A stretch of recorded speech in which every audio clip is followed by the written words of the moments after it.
విశ్వామిత్రుడికి తెలుసు. కొంతమంది బలహీనత ఉంటుంది. వాళ్ళు ఏదో ప్రశాంతంగా కూర్చున్నారనుకోండి, అసలు రామాయణంలో రాముడండి అని మీరు అన్నారనుకోండి, ఆయన కాకినాడ వెళ్ళే వరకు మాట్లాడతాడు. ఎందుకంటే ఆయనకి అది బలహీనత.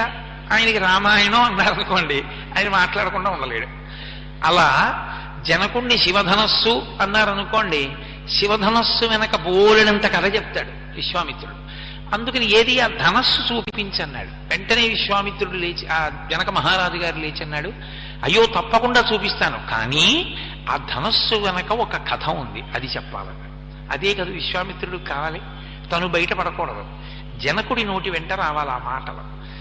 వినడానికి అభ్యంతరం ఏముంటుంది? ధనస్సు చూపిస్తారు, ధనస్సుకో కథ ఉందని చెప్తాడు, వింటున్నాడు రామచంద్రమూర్తి, లక్ష్మణస్వామి వింటున్నారు. జనకుడు మొదలుపెట్టాడు, ఈ శివధనస్సు గురించి చెప్తాను, దీని గురించి చెప్పే ముందు నా కూతురు గురించి చెప్పాలన్నాడు. ఇదే కదూ కావలసిన విషయం.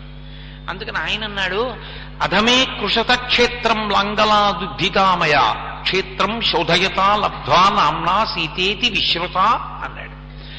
నేను ఒకానొకప్పుడు యజ్ఞం చేద్దామని నాగలి పట్టుకుని భూమిని దున్నుతున్నాను. భూమిని దున్నుతున్న సమయంలో భూమిలో నుండి ఉద్ధిత అన్నాడు, పైకి లేచింది ఇలా ఒక ఆడపిల్ల. ఆమె ఏదో చిన్న పిల్ల, చంటి పిల్ల, మందసంలో దొరికింది, పద్మావతీదేవి దొరికినట్టుగా పద్మముల మధ్యలో ఒక పెట్టెలో దొరికిందని రామాయణంలో లేదు.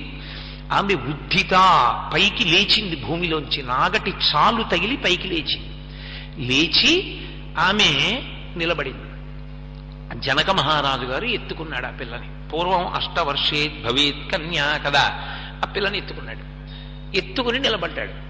ఈ రహస్యం ఎక్కడ చెప్పింది సీతమ్మ? ఇక్కడ చెప్పలేదు బాలకాండలో.